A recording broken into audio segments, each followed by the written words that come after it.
الشباب الأولى قناة الشبابية. طارق نرحب بك المرة الثانية في هذه القناة الشابة. أهلا وسهلا بك فايز.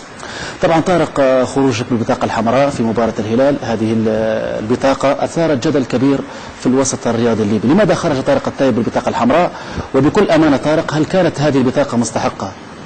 والله طبعا بسم الله الرحمن الرحيم. طبعا لاعب ما نتمناش انه يخرج معنا بطاقة حمراء في مباراة معنا تهم الفريق، لكن الشيء اللي شفته معنا ثاني مباراة بنغازي، معنا حتى مباراة فريق التحدي هتافات معنا من جماهير، معنا ما اعتقدش ان جماهير التحدي ولا جماهير نادي الهلال هتافات عنصريه وصلت معنا حد معنا انتماء طارق الطيب، معنا شتائم صراحه في اوروبا في عديد دول في العالم معنا في كره القدم توقف المباراه، من حتى من التحكيم حتى مددت بالاشياء هذه معنا الفيفا انه توقف المباراه. تفضل عنصريه تقول لك جمهور هم قله من الجماهير معنا يتعدوا على اصابع، تقول لك يا خاين البلاد، معنا كلام هذا ما عمره يتحمل اي لاعب ولا يقدر اي لاعب معنا يتحمل الامور هذه. معنا لو الحاكم كان في وقت من الاوقات من المباراه كان يقدر يوقف المباراه، والمشكله اني حتى الحمراء معنا اللي اخذتها ما نستحقش الحمراء، عبرت اني معنا درت حركه للجمهور، معنا هم 5 ولا 6 معنا من الجماهير معنا يسكروا معنا بحركه عاديه معنا يديرها اي لاعب في العالم. معنا شفنا احنا اخر مباراه بين تشيلسي وليفربول في ملعب ليفربول سجل دروجبا هدف معنا دار حركه للجماهير معنا ليفربول، حركه عاديه سواء حركه باليد مثلا اسطو ولا حركه باليد، حركه عاديه. الحاكم معنا حامل الراي اعطاني بطاقه حمراء ظلم وقال لك معنا بصق على الجمهور، وانا ما بصقتش على الجمهور. صح انا بعد اخذت الحمراء تصرفت تصرفات معنا مش من غير لائقه، لكن هي اللي خلتني معنا رد الدفاع اللي اخذت بها الحمراء خلتني نتصرف التصرفات هذه. طارق، انت لاعب دولي محترف بكل ما تعنيه الكلمه من معنى. بصراحه التصرفات اللي شفناها بعد البطاقه الحمراء وربما تاثر في طارق في مسيرته الرياضيه. متى يبتعد طارق الطيب عن هذه الحركات؟ والله بالعكس زي ما قلت لك في ظروف في ضغوطات مرت على اللاعب، لكن بصراحه الشيء هذا مستقصد. معنا مباراه الاولى ضد التحدي معنا بنغازي لي 8 سنوات ما لعبش بنغازي، تجي تلعب مباراه ضد فريق التحدي وفي جماهير ثانيه معنا مش تابعه لنادي التحدي، المفروض ما تجيش تتفرج على نادي التحدي، وفي نفس الوقت تقدر معنا الداعم اللي موجود في الملعب شرطه الدعم تقدر تطلع الجمهور خارج الملعب، وبالحاكم المباراه يقدر يوقف المباراه ويطلع الجمهور خارج الملعب، لان هذه المباراه ما تخصش الجماهير هذه، وتعرف الناس من هي الجماهير هذه. والمباراه كرهها نفس مباراه الهلال، وهي المشكله قريب 10 و15 الواحد معناها واضحه الاصوات بتاعهم، وحتى معناها الفنانات اللي لابسينهم فريق ميني معناها في بنغازي، الامور كلها واضحه.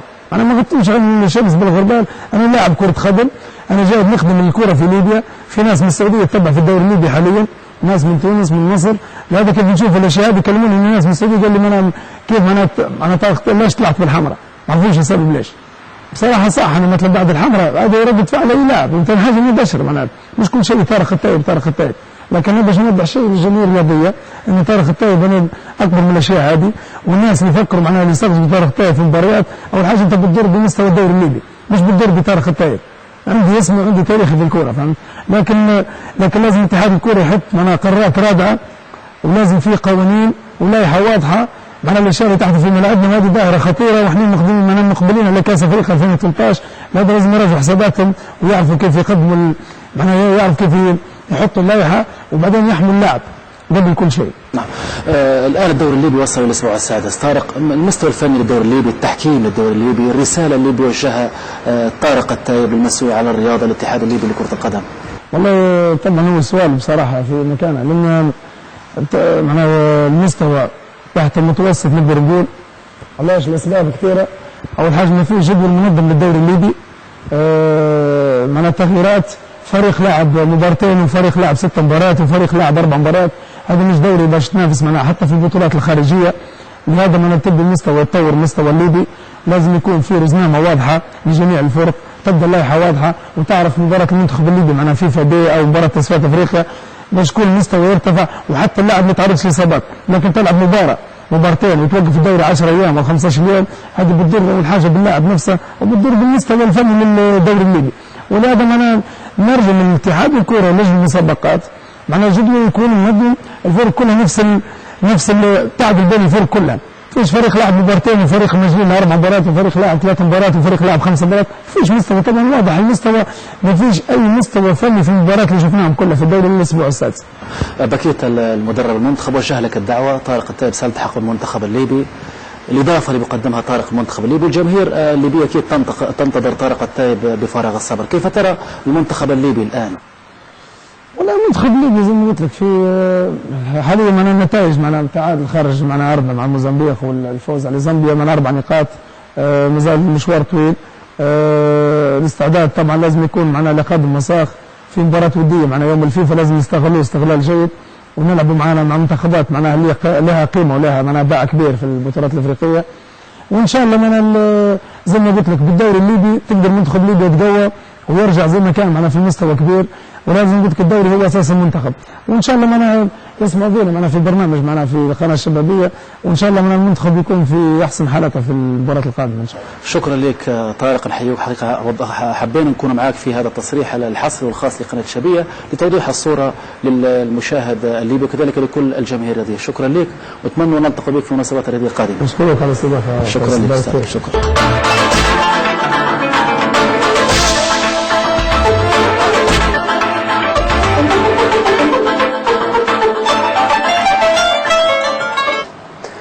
أعزائي المشاهدين، بعد أن تابعنا تصريح للاعب طارق التايب عن أسباب حصوله على البطاقة الحمراء، معنا اتصال من الأستاذ فوزي الشحومي مساعد تحكيم دولي. الأستاذ فوزي مساء الخير.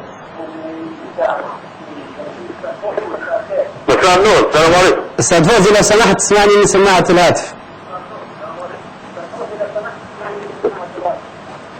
معك نسمع فيك. أستاذ فوزي أكيد أنت شاهدت المباراة وشاهدت وقت حصول اللاعب طارق التايب على البطاقة الحمراء في هذه المباراة. أكيد. نبي وجهة نظرك الفنية في صدور البطاقة الحمراء من حكم المباراة. والله أولا في البداية كل سنة وأنتم طيبين بمناسبة عيد الأضحى المبارك. بارك الله فيكم على هذه المداخلة. قبل ما نتكلم أستاذ جعفر على التحكيم وعلى المباراة هذه بالتحديد. نعم. لجنة التحكيم اللي مسؤولة طبعا على التعيينات، وحسب اللائحة معروفة على مستوى الجماهيرية والأندية كلها تعلم والجماهير الرياضية أن المفروض لجنة التحكيم يكون المسؤول عنها حسب اللائحة نتكلم فيه، يكون المسؤول عنها حكم دولي متقاعد ذو كفاءة عالية وممتازة.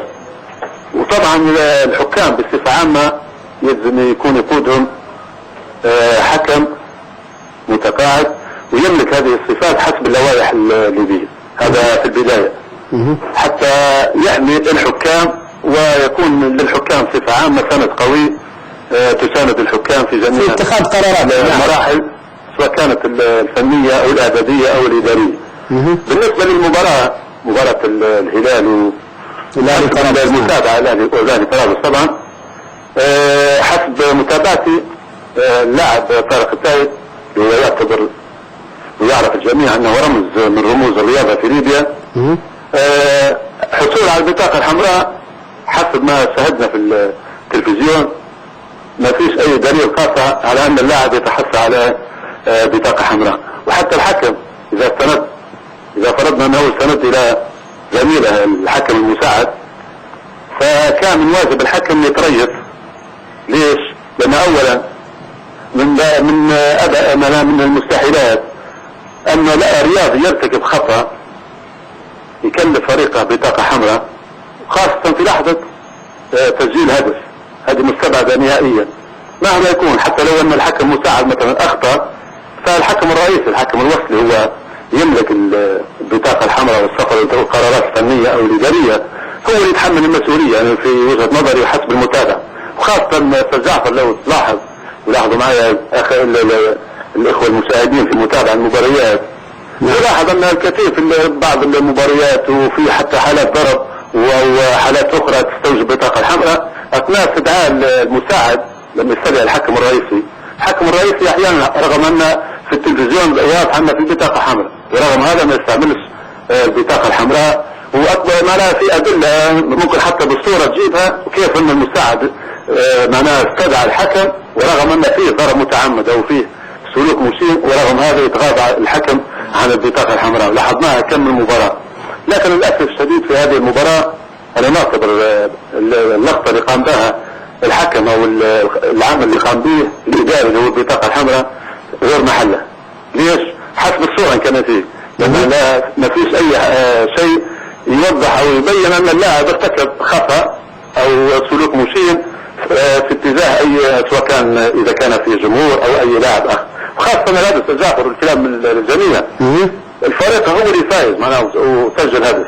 من سابع المستحيلات اي رياضي انه يرتكب خطا يترتب عنه بطاقه حمراء، فانا نحمل المسؤوليه الحكم الرئيسي بالذات لانه هو يتحمل المسؤوليه، حتى لو اخطا المساعد فهو المسؤول معناه الحكم الرئيسي. للاسف معناه الحكم الرئيسي القراءه نتاعها في هذه اللقطه بالذات ما كانتش صحيحه، وتسرع في اتخاذ القرار، وكان القرار نتاعها معناها مشين وقرار خاطئ في حق الرياضي طارق التايب. طبعا ما بين قوسين نتيجه للنرفزه ونتيجه ان تفاجأ بالبطاقه، فكان رد الفعل طبعا هذا الجميع ما يرضاش به رد الفعل، خاصه من لاعب كبير. يعني رد الرياضي مهما يكون فيه، فما بالك في لاعب معناها في مستوى وحجم طارق التايب، لانه هو الصراحه زاد معناها من حلاوه وقوه الدوري الليبي، وحتى الجماهير انت تشوفها خاصه في ملعب 11 يونيو معناها الملعب لما يلعب النادي الاهلي وهو معاه بالذات معاه طارق التايب، تشوف معناها الملعب حتى الجماهير اصبحت معناها اعداد غفيره جدا. طيب الاستاذ المساعد التحكيمي الدولي فوزي الشحومي، شكرا لك على هذا التوضيح. أعزائي المشاهدين، طبعا احنا في الحقيقة نتمنى ان البطاقات الحمراء تختفي من ملاعبنا، وايضا البطاقات الصفراء لو امكن ان هي ما تكونش موجودة داخل الملاعب من واللي تصدر من بعض اللاعبين.